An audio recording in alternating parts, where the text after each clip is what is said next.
안녕하세요. 삶의 여정 속에서 우리를 나아가게 하는 두 가지 힘이 있습니다. 바로 뜨거운 동기부여와 굳건한 자기훈련입니다. 많은 이들이 이 둘 중 하나를 선택해야 한다고 생각하지만 오늘 우리는 그 두 가지 모두를 우리 삶의 강력한 도구로 삼는 지혜에 대해 이야기 나누고자 합니다. 이 이야기가 당신의 마음에 작은 울림을 준다면 하나님께서 주신 은혜를 함께 나누는 마음으로 이 영상을 소중한 이들에게 공유해 주십시오. 당신의 나눔이 누군가에게는 새로운 희망의 빛이 될 수 있습니다. 저희가 계속해서 선한 메시지를 전할 수 있도록 구독과 좋아요로 함께 해주신다면 더 없는 큰 힘이 될 것입니다. 당신의 삶에 하나님의 축복이 가득하기를 기원하며 오늘의 이야기를 시작하겠습니다. 지난 시간 우리는 원하는 것을 얻기 위해 뜨거운 열정과 동기부여가 얼마나 중요한지에 대해 이야기했습니다. 마치 추운 겨울날 우리를 따뜻하게 해주는 모닥불처럼 동기부여는 우리가 첫걸음을 떼게 하는 소중한 에너지입니다. 하지만 그 불꽃이 언제나 타오를 수는 없습니다. 때로는 지치고, 때로는 고통스럽고, 때로는 모든 것을 포기하고 싶을 때가 찾아옵니다. 바로 그 순간 우리에게 필요한 것이 바로 자기훈련, 즉 규율의 힘입니다. 살다 보면 우리는 힘겨운 싸움과 고통, 그리고 실망의 순간들을 마주하게 됩니다. 누구도 원해서 그 길을 걷지는 않습니다. 차라리 피하고 싶고 외면하고 싶을 때가 더 많습니다. 하지만 바로 그 순간 자기 훈련의 목소리가 우리 내면에서 울려 퍼집니다. 고통에 눈을 고정하지 말고 저 너머에 있는 상급을 바라보아라. 자기 훈련은 우리에게 말합니다. 지금 겪는 고통보다 우리가 얻게 될 그 상급이 훨씬 더 중요하고 가치 있다고 말입니다. 얼마 전 23살의 한 청년이 저를 찾아와 자신의 힘겨운 이야기를 털어놓았습니다. 그는 사랑하는 사람들을 잃었고 학교에서도 쫓겨났으며 삶의 모든 것을 잃은 것 같다고 말했습니다. 그는 절망 속에서 물었습니다. 저는 이제 무엇을 해야 할까요? 저는 그에게 이렇게 답했습니다.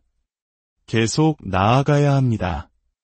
이미 충분히 고통받았으니 그 고통에 대한 보상을 받아야 하지 않겠습니까?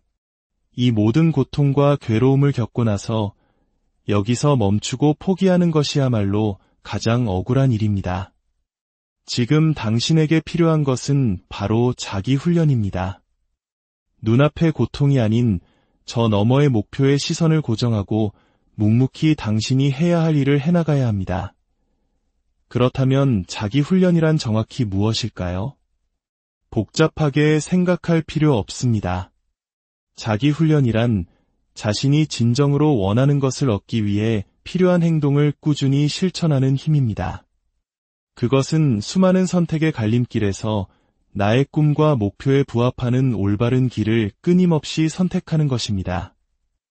예를 들어 건강을 되찾고 싶다는 목표가 있다면 눈앞에 달콤한 음식과 튀김의 유혹을 뿌리치고 건강한 식단을 선택하는 행동이 바로 자기 훈련입니다. 혈압을 낮추고 싶다면 짠 음식을 멀리하는 것이 자기 훈련입니다.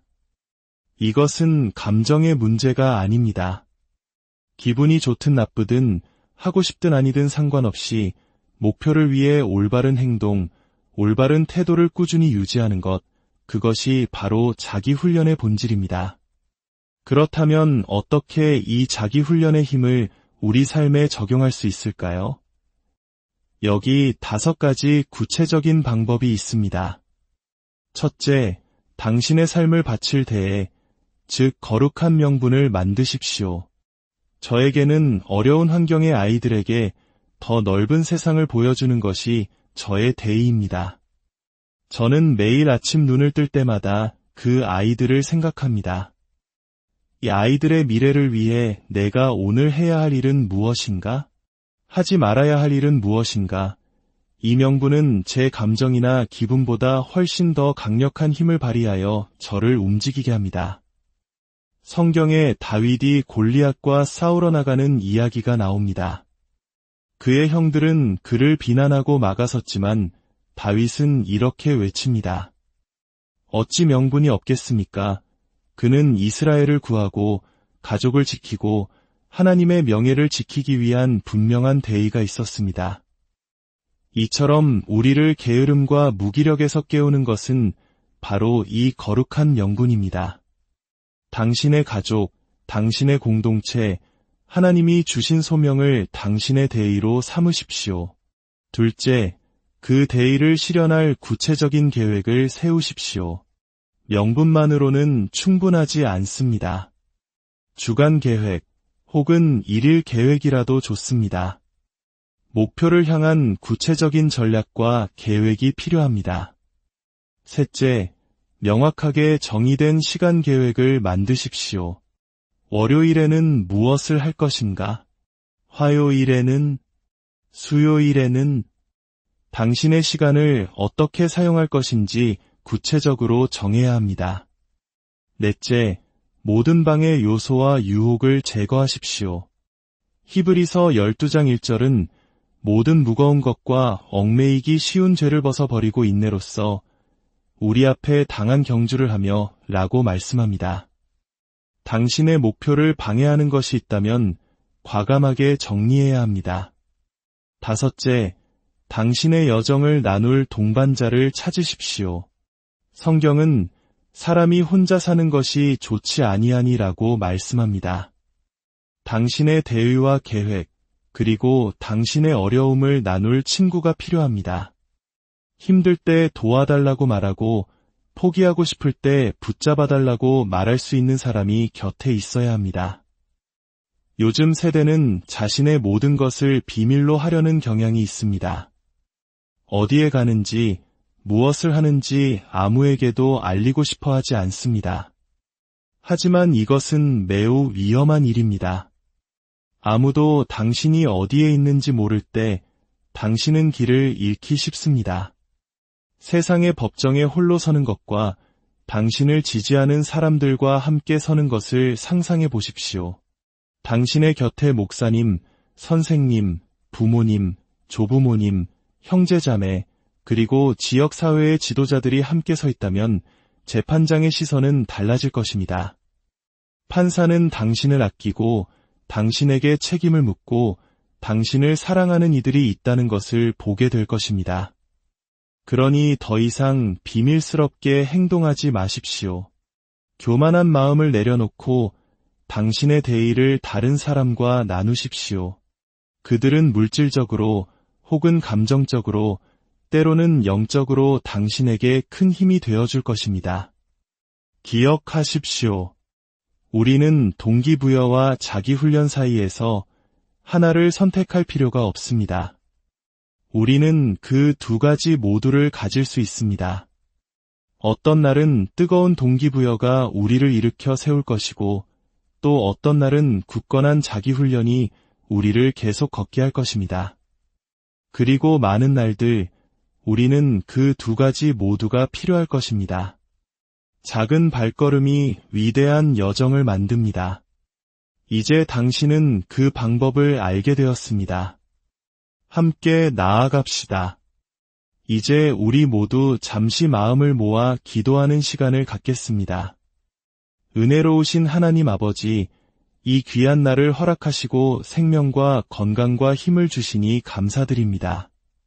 주님, 저희에게 자기 훈련의 능력을 허락하여 주시옵소서. 그리하여 저희를 향한 하나님의 뜻에 부합하는 행동들을 꾸준히 선택할 수 있는 힘을 주시옵소서. 예레미야 29장 11절에 너희를 향한 나의 생각을 내가 아나니 평안이요 재앙이 아니니라 너희에게 미래와 희망을 주는 것이니라 약속하신 주님, 저희가 내리는 모든 선택이 이 말씀과 일치하게 하옵소서. 하나님을 영화롭게 하고 우리 자신과 우리 가정을 세우며 하나님의 나라를 확장하고 우리 각자의 삶을 발전시키는 선택들을 하게 하옵소서. 우리를 파괴하거나 길을 잃게 하는 선택이 아니라 주님께서 우리를 위해 예비하신 그 길에서 벗어나지 않도록 지켜주시옵소서. 잘하였도다 착하고 충성된 종아 칭찬받을 수 있도록 꾸준히 올바른 선택을 하는 훈련된 자녀가 되게 하옵소서. 순간의 감정이 저희를 지배하지 않게 하시고 감정에 휩쓸려 내뱉은 말이나 행동으로 인해 후회하거나 다른 이에게 상처 주는 일이 없도록 저희의 마음과 입술을 지켜주시옵소서. 저희가 감정을 잘 다스리는 성숙한 자녀로 발전하게 하시고 주님께서 저희를 보시며 내가 너의 감정을 잘 다스리는구나. 참으로 착하고 충성된 종이다. 라고 말씀하실 수 있도록 인도하여 주시옵소서. 저희의 삶의 진보와 생산성, 그리고 번영을 위한 도구로 동기부여와 자기훈련의 지혜를 주심에 감사드립니다. 이 모든 말씀, 저희의 자격 때문이 아니오라 오직 우리 주 예수 그리스도의 이름으로 기도드립니다. 아멘. 이 말씀을 듣는 모든 분들의 삶에 하나님의 평강과 은혜가 가득하기를